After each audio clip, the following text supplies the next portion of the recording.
Hi, everyone. Welcome into the first edition of Off Air Podcast in the month of April. Casey and Kristen, thank you once again to Food City for sponsoring our Off Air Podcast. Big couple of weeks for Food City. We'll get into that a little bit later on with some racing. But first, let's talk some travel frustrations. You ever get frustrated when traveling at the airport? I have a feeling that this has to do with your trip that you just took this weekend or this past weekend. Yes, it does. Went to Florida for a wedding, and on the way, well, first of all, Tri-Cities Airport was fantastic. I mean, you walk in there, there's no line. It's fantastic because it's small. Right in, yeah. But I mean, what time did you leave? Our flight left at 10:15 in the morning. Okay, so that's about a normal time. Yeah, I've been there before where I'm like the first one there. And they're like, the TSA people are unlocking the thing, which I think is just crazy because most airports, it's like open all the time. Yes. Well, when we got back late Sunday night, we were the second to last flight in for the night, but there were no more outbound flights. So yeah, there was that was all closed off. That part of the airport, there was no agents working. Nobody was getting screened because the next flight leaving wasn't until like 5:30 in the morning. So yes, that half of the airport was closed at like Tri-Cities Airport. It's 30. It's pretty nice. It was. So, but that had no issues on that end. We flew to Atlanta. Okay. And then a little bit crazier. The flight, then we went from Atlanta to Tampa, and our screens, individual screens we have, for about half of that flight were not working, which did not make me happy. But okay, first of all, you obviously don't fly very much on the lower end of things because pretty much every flight I'm ever on doesn't have screens. So, well, yeah, the flights leaving Tri-Cities did not. It was just the one from Atlanta to Tampa. Even any of them. I went to Hawaii, no screens. Okay.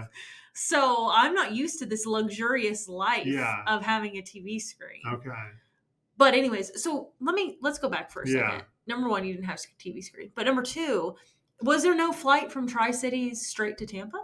Not when we went. I believe the Allegiant flight to the Tampa, I think it's the Sanford Airport. That's Orlando. There's maybe the St. Pete Airport, I think, is the Allegiant flight. I believe that's a Friday to Monday. And you had to do Thursday. We left Thursday because the rehearsal was Friday and there was an event on Thursday evening we had to be there for. So that was not an option for us to take the Allegiant flight. Okay, so we were on Delta. So how long's that flight though, from Atlanta to Tampa? It can't be that long. It was like an hour and 10 minutes. Oh, come on! And you had to have a screen for 1 hour? No, we had it on the airplane. It wasn't like my screen. Every seat had a screen in front of it, and it was not working for more than half the trip. I didn't bring it up, but a lady close by said like they were working, and then they went out for probably 30 minutes, and she asked multiple times like, hey, what's going on here? And they're like, oh yeah, we'll get on that, try and fix it. And then they did fix it for like the last 20 minutes of the show, of the flight. But that didn't bother me that much because I also had my phone where I was watching. So that wasn't, the big issue. On the way back, we were in the Tampa airport, which first I'll give kudos to the airport. I'd never been to the Tampa airport. Have you? I don't think I've been to that one. Okay. No, I have done Clearwater, like what you said before, St. Pete and whatnot, in Orlando, but I can't. Okay, Tampa. What was really cool was when you get dropped off, you go into a big building. You don't go through security first. You hop on a tram and you go to whatever gate is like A, B, C, D, and E. Oh, that's kind of nice. And then you go through security once you're in your designated area. So it's not everybody at the airport is going through security at the same time. It's like the Delta. If you're flying Delta, you go to this gate, you'll go through, or whatever, American, whatever. So I like that fact that not everybody that comes to the airport instantly goes through security at that same time. Once you got off that tram, immediately it was security. Then you went to the gates or whatever. So, but there's no security getting onto the tram. Correct. You had to scan. In there with some crazies. You had to scan your boarding pass, to get through the door to the tram. But there wasn't a person there, so there wouldn't have been stopping anybody from getting in there. But once you got off the tram, it was like immediately here's security, so you weren't going to get any further off the tram. Did you quickly take off your shoes, throw them in the bin, put everything through? Not quickly, because nothing quickly at that point. I mean, at Tri-Cities we did, because we were like the only two. Like, hurry up! Like, we're the only two there. They're just waiting on us. Like, you're like, we're coming. I tell you, it stresses me out when I go through a TSA line. Like, I've got my ID, I've got my shoes already off, I'm ready to go because I'm afraid. I've got my electronics out, my little bag with my all your toiletries. You hold that? Well, it used to be that you had to take it out and put it separate. Oh, okay. You don't do that anymore. At least, yeah. And now I think the technology is changing. That is true. Yeah, so we didn't have to do that. So okay, so what was the frustration though? Well, when we were leaving our flight from Tampa back to Atlanta, there were several flights leaving from Tampa to Atlanta. 2 of them were delayed. Ours was not. So one of the flights that was delayed was scheduled to leave like an hour before us. But that flight, for some reason, got delayed to an hour after us, even though it was both going to Atlanta. So we're at our gate waiting. We were having like a late lunch, getting ready for our gate. And then they make an announcement saying flight 1162 to Atlanta has a gate change. You're now at gate 62. Oh, no. We were at gate 62. So probably 60, 70 people start flocking over where we were just kind of milling around. And then when they start saying, okay, we're going to board the flight, they thought it was their flight. So there were people, like when they were calling up sections, so like probably 5 or 6 times the workers would be like, this is only flight 578. If you do not have 578 on your boarding pass, this is not your flight. They had to say that probably 5 times. So then we got delayed probably about 20, 25 minutes leaving because it took forever to get everybody on the plane because so many wrong people were trying to get on the plane because they did a terrible job, in my opinion, telling the flight that was canceled or delayed where your gate was.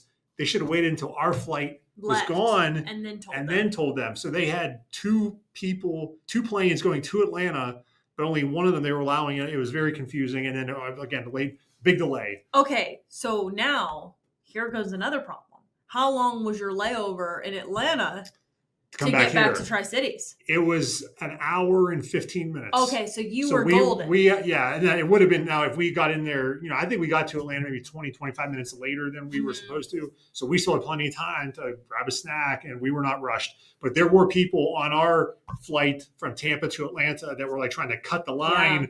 When we landed, they're like, my next flight is boarding. Yep. And everybody, to their credit, was good about letting those people cut through to get off the plane. But so I was glad to see that there were no brouhahas, no issues there. But we were both frustrated that they were having this flight that was coming out of our gate after us. And then it led to a lot of confusion because it was also going to the same place too. Well, you're very lucky that you didn't have like a quick layover because I feel like every time I booked something out of Tri-Cities, usually the next flight, there's like a very small window and I'm always like, oh, can I make it? But normally I'm like, I'm going to risk it because most of the time the layover is like 45 minutes, which is not a lot of time, especially when you're flying from Tri-Cities because, normally when you fly into a bigger airport, they put the Tri-Cities people at like the last gate. So then you're running to wherever you have to go.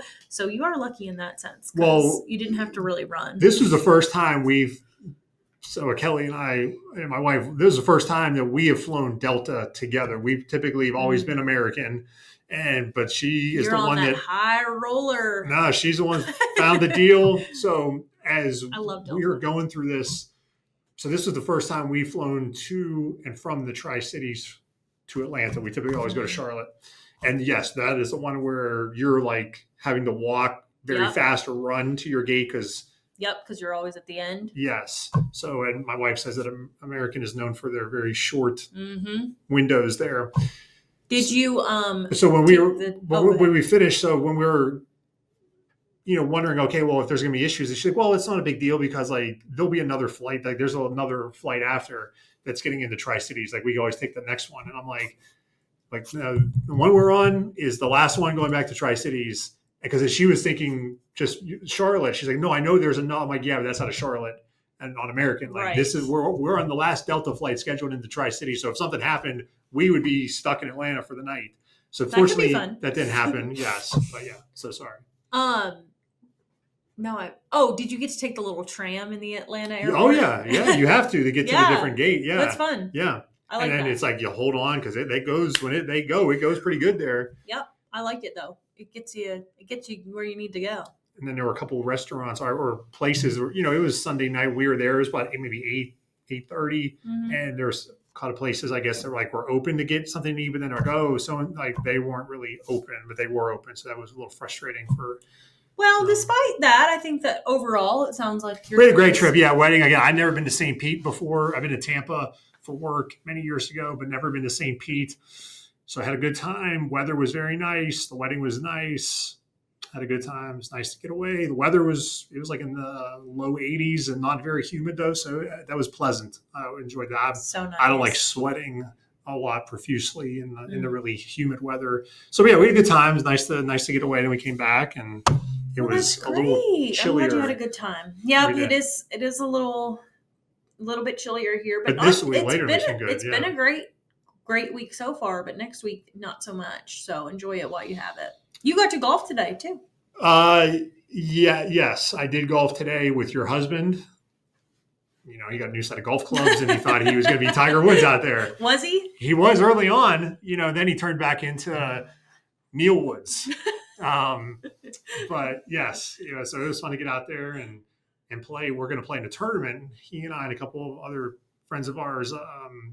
You actually did a story on it a couple weeks ago, right? Yeah. Through Southwest Virginia. Is it the training academy? Yes, it's the Southwest Virginia Regional Training Academy. So where all of Southwest Virginia law enforcement officers, pretty much every agency that we cover, at least, they send their trainees to Bristol to be certified as police officers.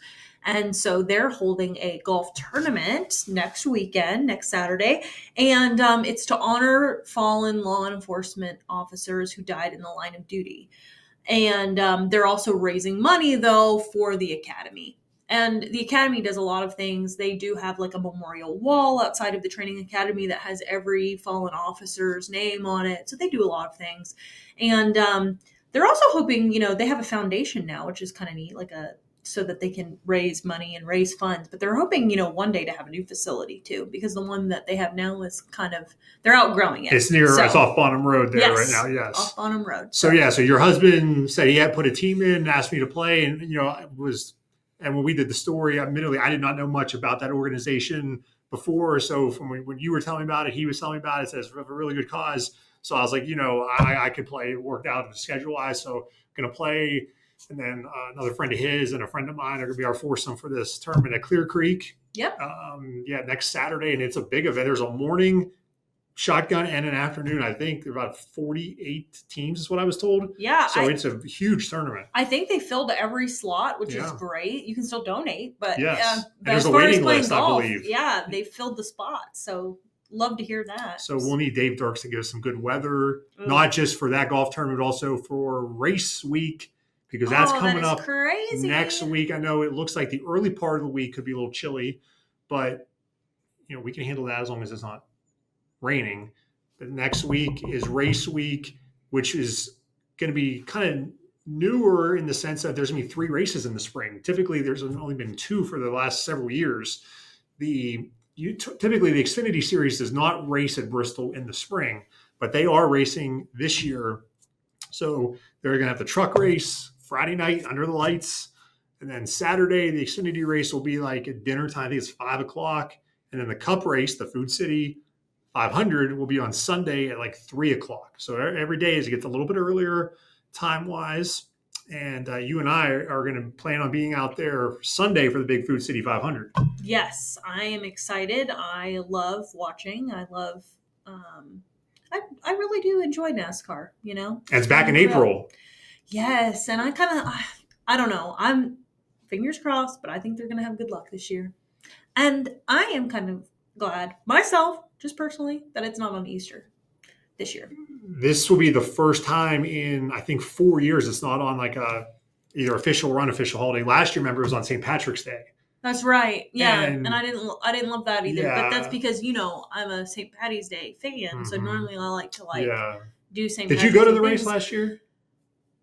No, I don't think I did not. We were out of town. We actually had our wedding shower was that, which was scheduled before that. NASCAR is not always, they don't put their schedule out in a timely manner sometimes. So I was not here for the Food City 500 last year either, but the 2 years prior to that, it was on Easter. And we were both there for that. We were working, when it was. Oh, I forgot about that. Yeah, we did. You and I. We co-hosted a show. We co-hosted, yeah, because when it was on Easter, it was on Fox 39. Right. And it was a night race. So right after the race, our 10 o'clock newscast became kind of like a post-race show. And you and I and Heather and Cole and Lauren were working kind of on the race. And we were up in the suite area there, kind of quarterbacking the show. Yeah, it was and fun. Everything. So yeah, that was. I don't think did we do that 2 years, or I think we did it both years. I think it was on Easter because it was on Fox. I can't remember if it was just 1 or 2 years that we did that. You're right. I can't remember either. But we did do it at least once, if not twice. Grand old time, didn't we? No better place to spend Easter night. And that was a nighttime too, because that was the thing. It's like, oh, it's on Easter, but then you could still celebrate with your family during the day. That's true. And it was a night race. I do like that because that was nice to be able to get up, go to church, and still make it. Yeah. It would be hard to do if it was a 1 o'clock, race. 2 o'clock race. That would have been a little more dicey. It's a little hard. But yeah, it'll be 3 o'clock, the big race on Sunday. But it is not on Fox, on the main Fox. It's on FS1. So I know there's no, we can't. It's hard for us when it's on one of our networks. We know, okay, our newscast won't start till the race is over, so you can have a nice transition from one to the other. When it's on a cable, you can't do that because you don't know, it's not coming to us. So I don't believe there's any, post-race newscast in the plans for this year because of it's not on our channels. We can enjoy. We will be there, yes, in a non-working capacity, which means yes, you can have a little just more fun. Having fun. Yes, and eating lots of good food. Visiting a lot of people. It is amazing. I mean, all the people you only see sometimes at the races that, you see. It is like that's true. The long lost family reunion where twice a year you run into the same people at the races, but you don't see them other than at the races. I like walking around too and finding people and being like, hey, just crashing people's parties. And I'll see you in September. After you leave. Yeah, we'll see you in the fall. I enjoy it. If I'm crashing your party, hey, sorry. You've been warned ahead of time. You've been warned. Yes. So yeah, that's coming up next week. We'll certainly touch more on that next week. Maybe we'll even make some race picks next week. Oh, I like that on the podcast. But now let's talk about a little March Madness. Of course, we've had our big bracket challenge, the off-air podcast bracket challenge, and I am out. Yes, and so are you. Correct, but I'm ahead of you. Wow. In our own, but we don't have a side bet or anything like that. But I told you last week, once they got down to the Final Four, I'd have a much better idea of letting you know who could win, all the different scenarios. Believe it or not, of everybody, we had 18 people sign up. Everybody that picked their champion is still alive. Like, no one picked somebody who's been eliminated, if that makes sense. All 18 people picked either Duke, Florida, Houston, or Auburn. So that's the good news. The bad news is only 4 people out of 18 still have a chance to win it, and it is not you or I.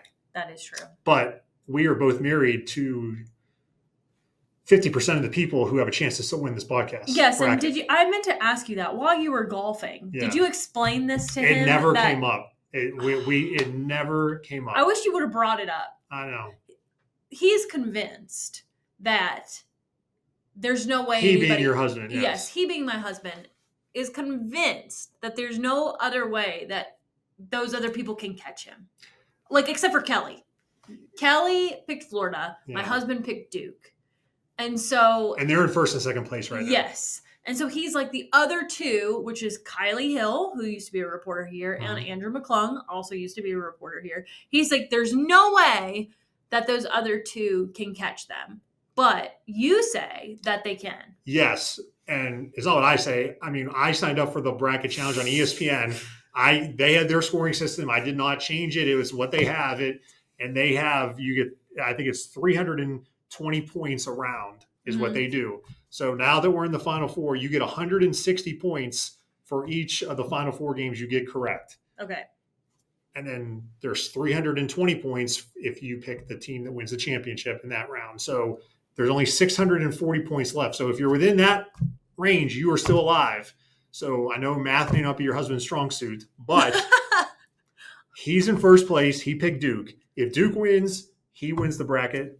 End of discussion. Mm-hmm. If Florida wins it, my wife will win it, Kelly, because she's in second place. All the people that pick 8 people pick Duke. Kagan is number 1. 7 people pick Florida. Kelly's the top. No one else can pass. Kylie Hill picked Auburn to win the championship. Only 2 people. Auburn wins. If Auburn wins, Kylie will jump over Kelly and Kagan and everybody else because she'll get 320 points if Auburn wins. Same with Andrew. Correct. And also, Kagan and Kelly have Auburn losing to Florida. So Kylie will get points for them winning in the Final Four and the championship game. Mm-hmm. Andrew needs Houston to win, but he also needs Auburn to beat Florida.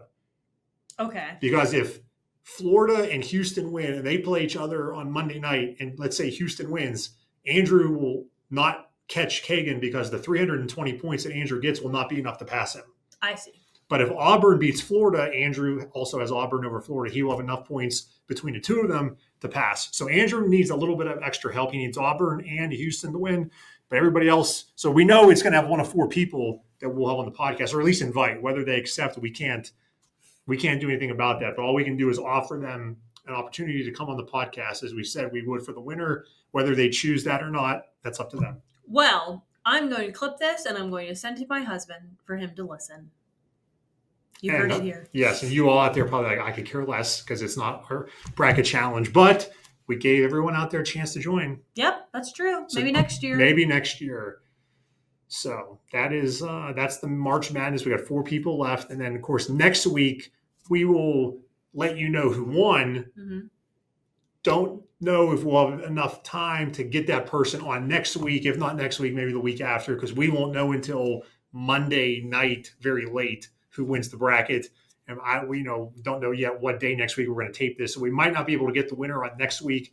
But if it's not next week, we will try for the week after. Love it. And if they don't want to, we will just tell you that. We'll come on and say, so-and-so won. They declined the invitation to be on the podcast. Yes. All right, snack time. Snack time. Well, spring is here. Let me read this little script for you here. It came into our email today, and I thought, oh, I know what this is. Do you? Peanut butter and jelly. Nope, it's not. Ha, wrong. This was actually, it came into our email. Oh. Spring is in full bloom, and Dunkin' Donuts is bringing a fresh dose of energy and joy to the season with new limited time menu items available nationwide starting today. Okay, and they had it today. So I'm going to scroll down to what I got us because there's multiple options here, but this is what I picked out. The Cotton Candy Specialty Donut, a sweet throwback for kids and kids at heart. This yeast shell donut is filled with cotton candy flavored buttercream, then topped with strawberry flavored icing and blue sprinkles. It's equal parts whimsical and delicious. So we're going to be trying a cotton candy donut. All right. A whimsical. I am not a big cotton candy person, so I'm going to tell you this is not going to get a high grade. You don't like cotton candy? What about cotton candy flavor? Oh, that was kind of anticlimactic. I jumped it upside down. Okay, here it is. So this is what you will receive. Wait for the microphone. There you go. If you order this. At Dunkin'. Okay. All right. It looks like the cream might be blue. How do you feel about that? Oh, that's great. Right before we go on TV, that's exactly what we need. It's like a light blue. Okay. I'm going to cut it in half. Okay. So you can have half. Thank you. And so you guys can see the inside. Oh, it's very blue. Okay. See? Look at the blue. Blue. Light blue. Ooh, yeah. All right. Give it a go.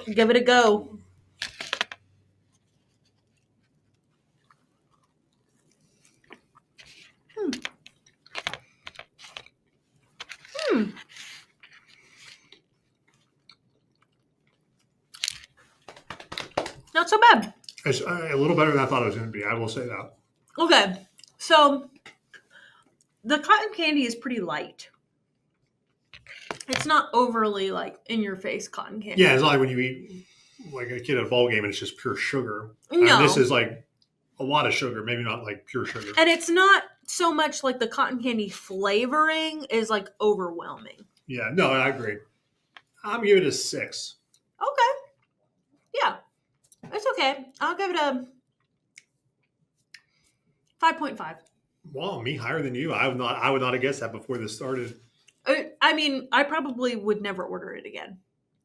I think that's a safe But assumption for me too. Yeah, but I'm not- I'll finish mine. Like I won't be like, oh, I'm not eating this.